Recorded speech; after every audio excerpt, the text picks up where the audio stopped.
But you're young sometimes, right?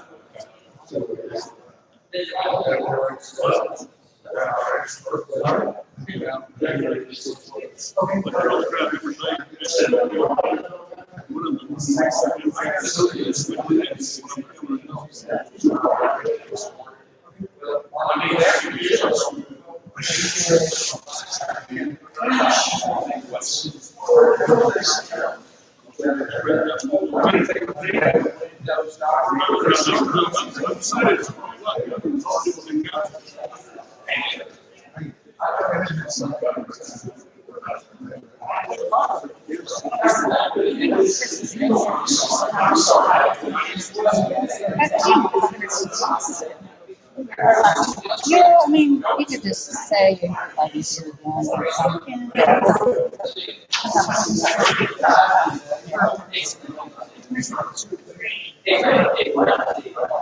Can you have this call interview again?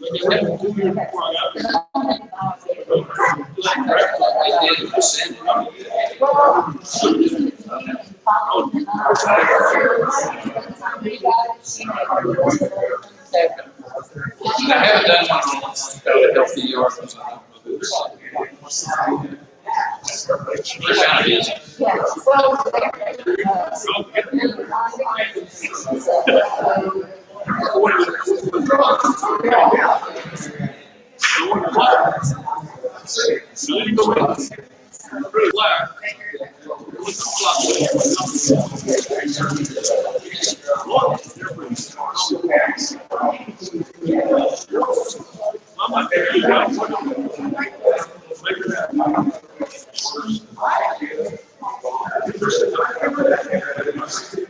I actually want to go there and literally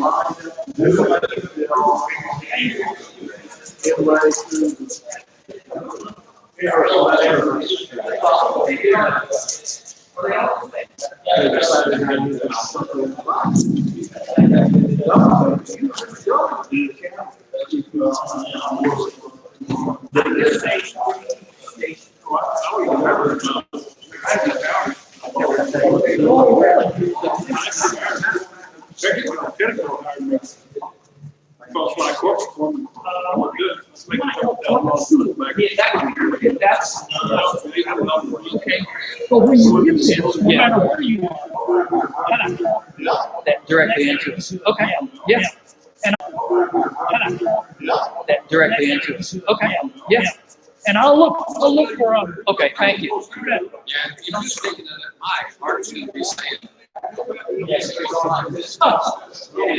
be the what? David knows though. David knows. Have they told you that you're also going to be on YouTube? We've been doing YouTube as well, so that people who can't come out. If anybody does have any questions, lower if you have questions, focus on the video. Yes. So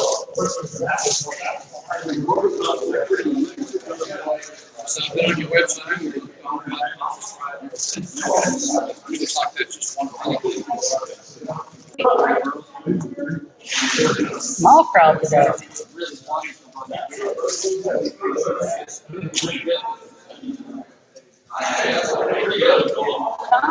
thought I did the run for the money yesterday.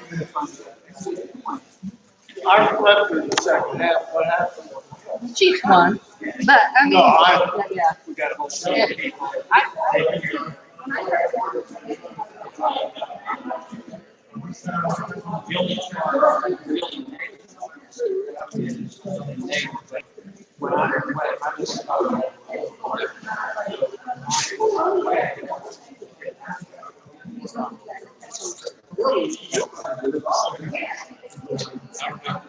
Good, how are you? Good to see you. Glad to see you're off. The walk. One part of it. Yeah.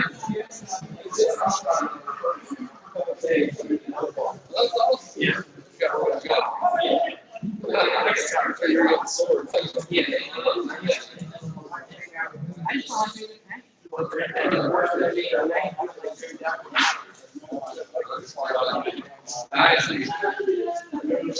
I'm retired. Right back in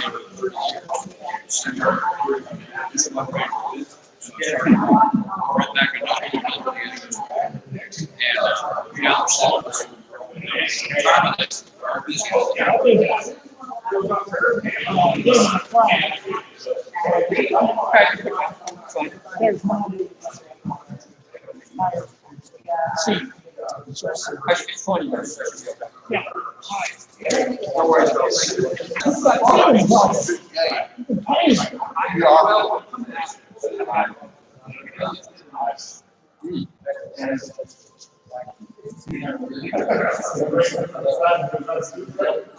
Looks like we're gonna have a small crowd today. I'm sure. No, so staying off. Yeah. It's redundant. Hey Diane, I had a quick announcement too about the document. Yeah. Me and Tony reached out to me and wanted me to say something. Okay, bucket minutes? So, yeah. Okay. She came in earlier that resolved from Okay, earlier in the year. okay. I will put it on the list. Thank you. Thank you.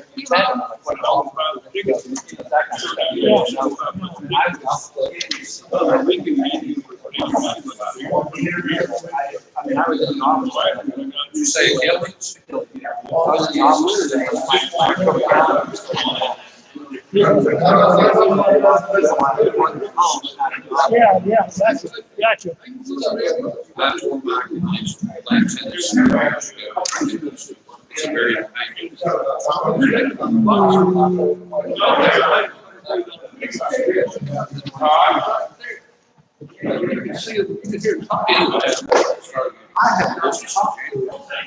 there are three past road relations. We do small leases. Three and five.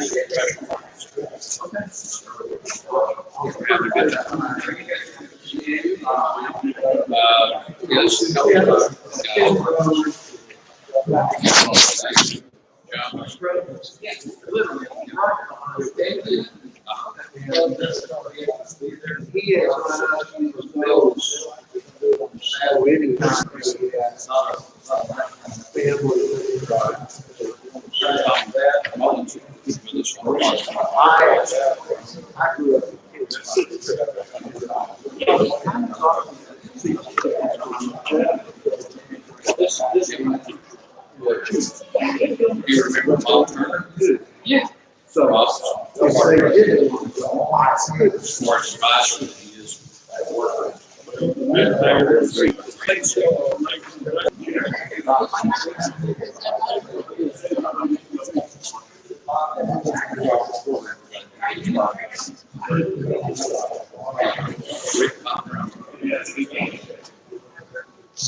of my SBA guys.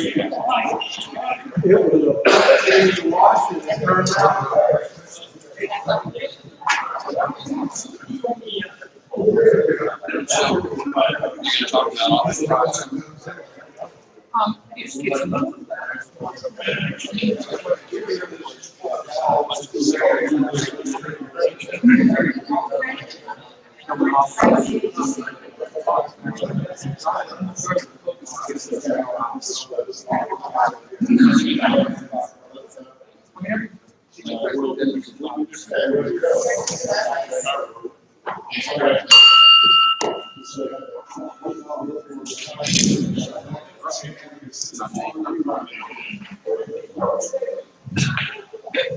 Lee, would you please lead us in our invocation?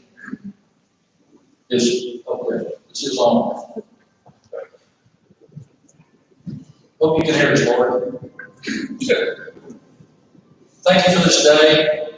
Thank you for the nation in which we live. Thank you for the freedom of elections.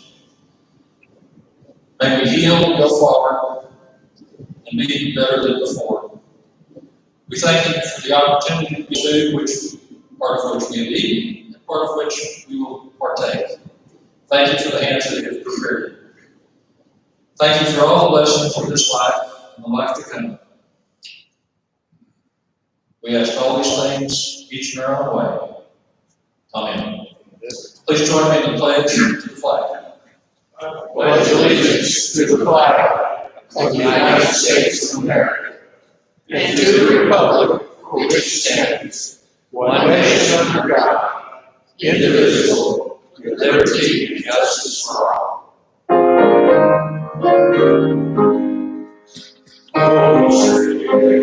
See, the daughters fly, what so proudly we made, and the twilight's last gleam, gallantly sing, and the rockets that play, those were singing, gave through the night, their flag was streaming.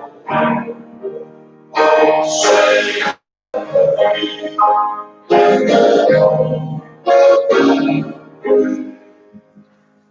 Thank you. Please be seated. Wait again, because he's here again. We're excited to come to Chris Ivy, again, also applaud, thank you for being back. But Kelly invited against Kate Dobbs is here with us today, and also against Kelly's. We appreciate you. Thank you.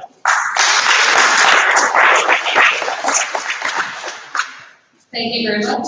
Randy, can I put you on the spot with the Hillary Spotlight today? Will you come up and answer some questions for me? Do I have to have right answers? Well, that's up to you.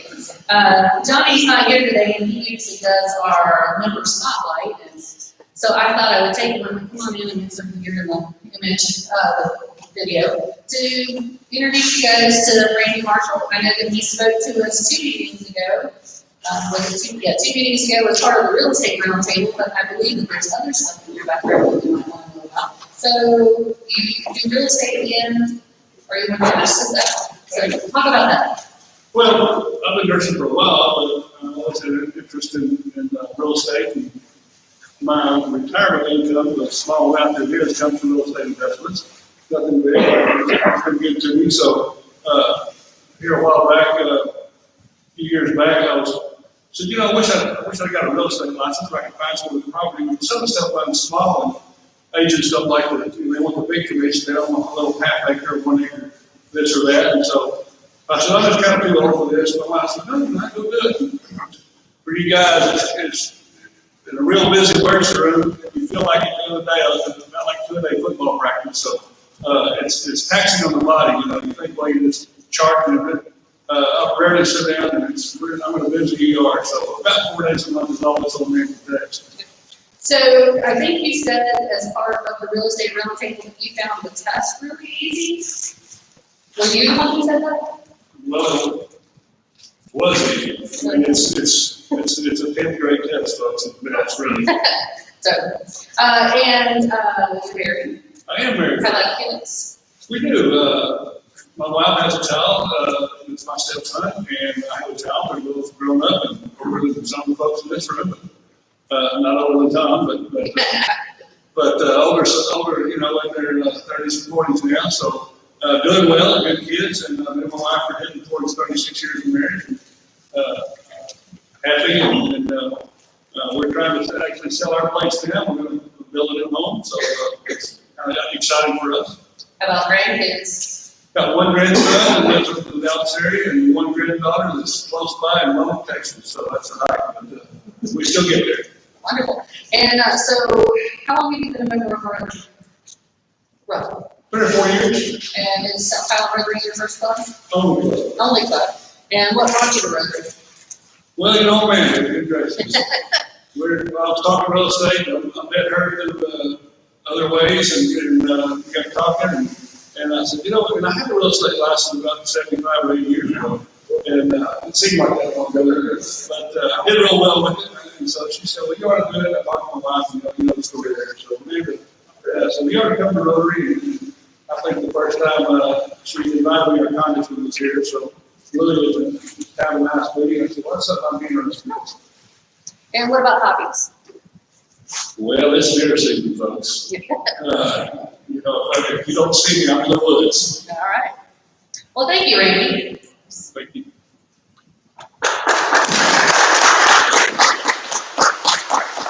So I am curious, he referenced Amanda, so who else here was recruited by Amanda? I have a lot of hands going on. Great job, Amanda. She's not here. But anyway, so all right, we're going to move on to some announcements. Jeff Johnson, did you want to announce the nominating committee? Okay. And Clint Henderson, do you want to come on up? And I'll make some other announcements while these folks are on their way up. We mentioned it last week, and we sent around a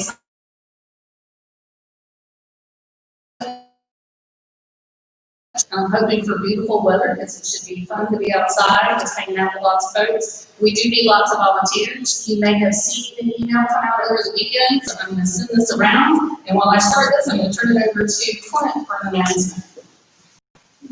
Thank you, guys. I had a meeting and got a text message out of from Tony from the truck industry that was here before. I met her here at the Rotary meeting myself. She is, they're out of Greenville, and they're doing their ministry where they do all the money they raise goes to the water filters. More than this, it's just a little, small thing that goes right in the bottom of a Home Depot bucket, and it lasts for 20 years. It filters water that they're having. They're doing a raffle that's going to be one of their fundraisers for the end of the year. In January 24th, they're raffling off a car. And it's there's only 5,000 raffle tickets given, and $25 a piece. And so they're sending me so there's going to be a 1 in 5,000 chance if you buy a raffle ticket that you get a car, you get some filters for some families. That was it. Thank you. Thank you, Clint.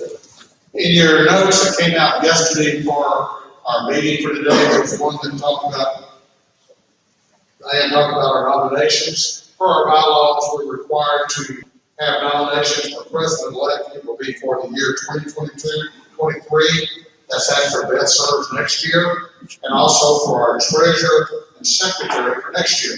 So we have a group put together. Amanda Thompson worked with me, and we came up with the nominations. Christopher Blair is being nominated for president for the 2022-23 year. That's year after next, after that. And then Tom Sill has agreed to serve as treasurer as long as we continue to help him with some of our folks that have done that. Tom DeWitt and some of the rest of you. And then Marla's also agreed to serve as treasurer again. If you have any other nominations, welcome to see me or Diane or somebody else for it. Yes.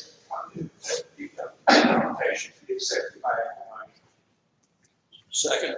Well, we don't hold the election until December, so the nominations have to stay open for 30 days, but you could do that at the end of November. If you would hold that for 3 more meetings, then we'll do that at that one time. So we're just saying at this one time, if any other nominations are in front of us, come to us, see one of us, and we'll put you down. Thank you. We know we're not going to have a run of people up front saying, "Oh, we got them." So, mention the Christmas parade. The sign-up sheet's going around. If you get a chance, please sign up. There is a short parade meeting afterwards for those of us working on logistics. So if you can hang out for about 15-20 minutes, we'll do this meeting up front. The bike build lead for inductions, but we have Chris Ivey and Kelly Williams here, and they are on their second posting to become members. Thanks, Diane. The bike build, which Secret mentioned last week, will be on the build itself maybe on Saturday, December the 12th, from 8:30 to 11:30. If you'd like to participate in that, I have a sign-up sheet. But I'd like to thank the folks that have promised to buy a bike so far. We have 19 bikes to be ordered, to be paid for, and to be ordered. So thank you. If you would like to, if you came in late, like Jim, came in late, want to see, I want to see you, so you see me. So my name. In case you did not notice it in the bulletin, this year's bike field is going to be slightly different. We're only allowed to have 10 participants, so if you're really interested in signing up. And I think District 5830 should be very proud that we have someone with her enthusiasm and her abilities to represent us. And so another feather in the South Powers hat. Tom. And you all ought to know that this is the first time anybody has ever been tapped to be an assistant coordinator who has not served as a district governor. They have literally broken the rules. As Lee said, they are walking the walk. See what sticks. Traditionally, when we do our grant presentations from the spaghetti supper, we'll bring in one nonprofit per meeting and give a nice big check to them and then let them speak for a few minutes, and then the next meeting we'll have somebody else. John McDougal, who chaired it this year, he decided he'd like to have everybody come in one meeting. So on November 30th, all of the nonprofits that we're awarding grants to will be here to get their checks. Each one will have a couple minutes to speak, but we'd really like to have a good showing. Everybody start waving. United Way, where he still serves on the board of directors through 2023. So the Chamber of Commerce Government Affairs Committee and Executive Board of Tyler Chamber. David's a member of Rose Heights Church. He's married to Stella for 34 years and had 3 daughters, Michelle, Erica, and Lindsay. Welcome, and David Steiner.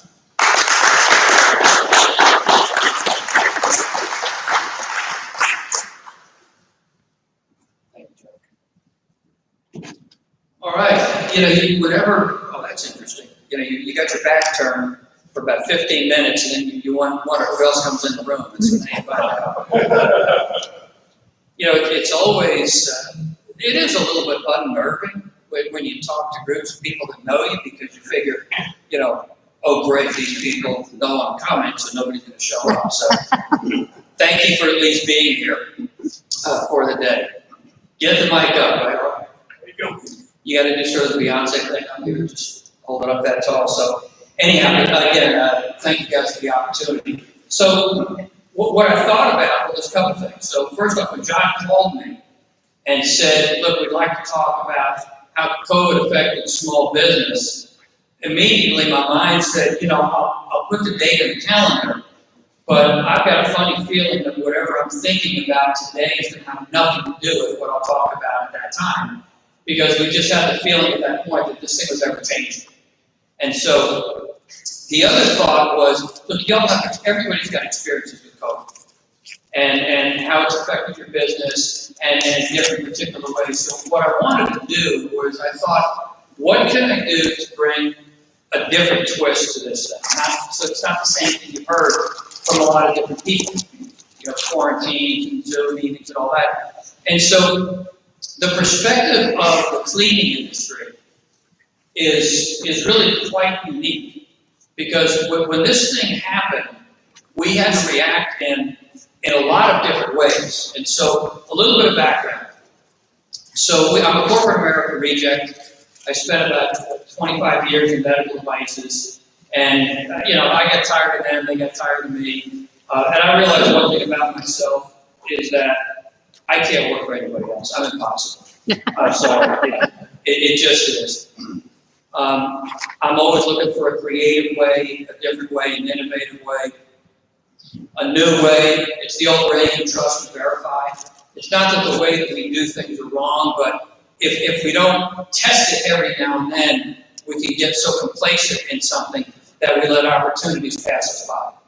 So, we started this here started 12 years ago. I started my business about 10 years ago, and it's been good to us. Tyler's been great to us. As you guys know, it's a wonderful volunteer work in Tyler is completely looked at differently, especially in my eyes. I see people come to the Chamber of Commerce, and they're in their 3rd meeting and say, "Hey, I've been a member of the Chamber now for 3 months. I've been to 3 meetings. I don't have any clients. What gives?" And I'm thinking, slow down a little, boss. I think we all want to see what you have to give. We all want to see how is it you want to help build the community. You see times, and look, we all want the young people to come in. Amanda, I've known her for a while, and she's a go-getter. You know, I remember when I was late 30s, any of y'all remember James Dill, Pastor Dill from Osiris Church? So Pastor Dill comes to me one day, says, I'd like to meet you, and if any of y'all know him, we met in his office, which was IHOP. And he talked about the pastor's council, and he wanted me to think about being on the pastor's council. But the way he described it was totally unique. He said, the problem with our council is everybody in it has either gray hair or no hair. And it's like it with so many different organizations. You think about it. You guys mentioned, let's get some young people in. You know, all my history with United Way, with NAN, is still continuing. It's the same thing. How do we get younger people involved in wanting to serve the community? In the Chamber of Commerce, the same thing. Is I continue to expand the base and get new, younger folks who are not going to accept the status quo, who are going to do what I suggested before in testing.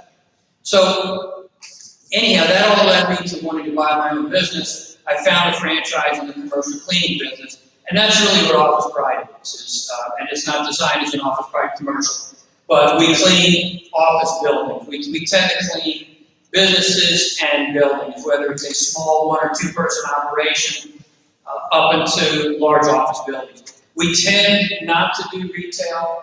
We tend not to do movie theaters. We tend not to do restaurants. And that'll play into some of the discussion in just a bit. So, in the midst of all this, the guy that started Office Pride is a guy named Todd Hopkins. And Todd's a classic entrepreneur, you know, like trying to nail Jello to a wall. But he and I developed a friendship, a trust, mutual bond over the years. And as the company grew, they moved into Tampa, and Todd was looking to expand the operations. And so he really had asked me what I consider being a part of the operations in Tampa, which is where I came from before coming to Tyler.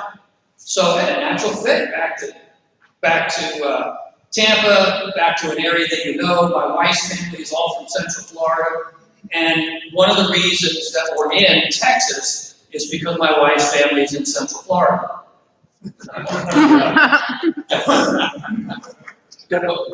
Yeah, I just want to let that one marinate for just a minute. No, really, they're wonderful people. Some of my best and closest friends. No, yeah, she really does have a great family. But we fell in love with Tyler in a way that we never imagined. And so they built the organization, and there was a guy there who was serving as the executive VP of the company, which kind of ran the company in Todd's stead. He resigned, which was an okay thing for the company. It wasn't a bad thing. And in the midst of it, I started, and this is back in September, so I started thinking about this because I know that Todd's going to need help. I also know how he makes decisions, and that's quickly. And I kept thinking in my mind, this is a really, really important decision to make. And I don't want him to rush it or feel rushed in order to do it. So I just called up and said, look, Todd, you know what I can do. Take some of the load off you while you make a really better decision. Let me know. So he did. And we agreed that for the next 3 months that I would fly back and forth to Florida and help out with the running of the company. It turned into an 11-month project, and some of that was because of COVID. So we were trucking along, and everything was fine. And then all of a sudden, you start to hear. But we start hearing about this. And initially, it's like everybody else. You know, you don't really know, so you're not jumping out. You're hearing, you're reading, you're trying to stay up on it. But our world, but Todd, being the type of individual that he is, we're sitting at our weekly leadership meeting. We use any of y'all operating system to meet. And Todd says, look, we got to stop the normal here. He goes, we got to do something about what's going on with coronavirus. I don't know what we need to do, but we can't keep doing the same thing the same way. And so we really got to get out in front of this thing, because we also felt this responsibility as somebody in the cleaning industry, party chair. I'm getting calls from friends of mine about, can I get a message to Trump? I mean, guys, I'm one of 254 chairs in one of 50 states. I don't have a hotline to the red phone, I promise you. And so, but I said, look, we don't know what we don't know at this point. We don't know anything about this. We hear bits and pieces, but the rest. George is a longtime friend, and he's part of this group, correct? He's Okay. part of Rotary. Okay. So anyway, so I called him and I said, look, George, we need it in order to be able to continue to not just grow, but thrive through all of these. How do we help our customers? And so there's all the people that are involved. There are the workers in the corporate headquarters. We've got to figure out something to do with them. What do we tell our franchisees? Because our franchisees are calling us, and we're supposed to have the answers. And heck, we don't know. And so we're across the U.S. and probably averaging 40 to 50 employees per franchise. So a lot of people who we are responsible for. And so we just started doing a lot of the things that we had never done before. What we thought was possibly an incident turned into an inconvenience, which now is a serious intrusion in all of our lives. It's changed. I was going to Florida about every other week. And so I would manage things when I was here. I managed some of the things in Florida and then take care of our own business here. The story. But it really became command central. And so the first thing we did, we said, all right, we've got to get information out. The franchise be singing off the same sheet of music so that all of our franchisees are getting the same information. In addition to that, we push forward that we've got to start using the technology that we have so that they can get the same consistent message. So 2 days, so I was there and we're sitting in the conference room, and so the screen's over here shooting this way, and it really was mine to do. I mean, Todd was trusting me with all this, and so everybody's around the table. And I mean, you really do. You feel like you're in this military command central. That's what it felt like at that time. And so we just started going through. Here's what we learned. Here's what we know. Here's some of the areas we don't know yet. What we had to do was we had to quell the fears that we had absolutely no idea what we were doing. That we were figuring it out, and although we didn't know what we were going to need to do in the future, we're figuring it out step by step. And I always believe that the more we communicated with the organization for years, when we don't tell people in our organization things, they're left to their own mind to think of what it could be. I mean, every time we turn, you look and you say, well, I don't really like that. And all of a sudden you're a bad person for expressing an opinion on something very mundane and very generic. So we started a communication. And more communication. We've got what are called area developers. There's about 8 of these guys across the U.S., and they've got a number of franchisees underneath them. And these people are an arm to about 2/3 of the franchise organization, step by step of what was going on. And a real interesting exercise when I started preparing for this was I went back in my calendar, and you look at March, and you can start to see some of the changes in March. And then in April, you start to see some more, and you can slowly see that Zoom culture really coming in and taking over. I mean, I was spending probably an average of 30 hours a week in a conference call for a long period of time. And so I couldn't get anything done other than disseminate information and to push that out. We started doing town hall meetings. We used to do them quarterly, and I said, Tom, you got to get out in front of this with the franchise organization, and it's you they trust. It's me they like, me they know, but you're the guy. I mean, you're the CEO. You're the guy they've always looked to. And even in my role here as an interim, they need to hear it specifically from the guy at the top that we're getting it figured out and that this is going to be okay. And so we started doing weekly town hall meetings with the entire franchise organization. And not everybody showed up all the time, but the idea was to push it out even more. We started doing these video updates, and those were huge. One of the problems we had, and you guys probably do too, is we are overly communicated by email. Email, click, email, so that's a governing body over all franchise organizations, over Office Pride, over Chick-fil-A, over anyone that's a franchise organization is part of it. And so, we're getting information, from them, but if you look at IFA, one of the changes in our industry is that if 10 years ago, you submitted work to somebody and said, I'm interested in ... franchise, you'd get a phone call, maybe you'd get an email. Now you get a text, because the open rate on text far exceeds the open rate on emails, but even better than that, the open rate on videos is the highest of any form of communication. Office by franchises, Todd here in Florida, just letting you know what's going on. Here's what's happened last week, and here's what we're looking forward to. So we started doing all that. In addition to it, there's also, as in even in the cleaning industry, we have our own alphabet. So BSCAI, Business Service Contractors Association International, that's the governing body over all cleaning companies.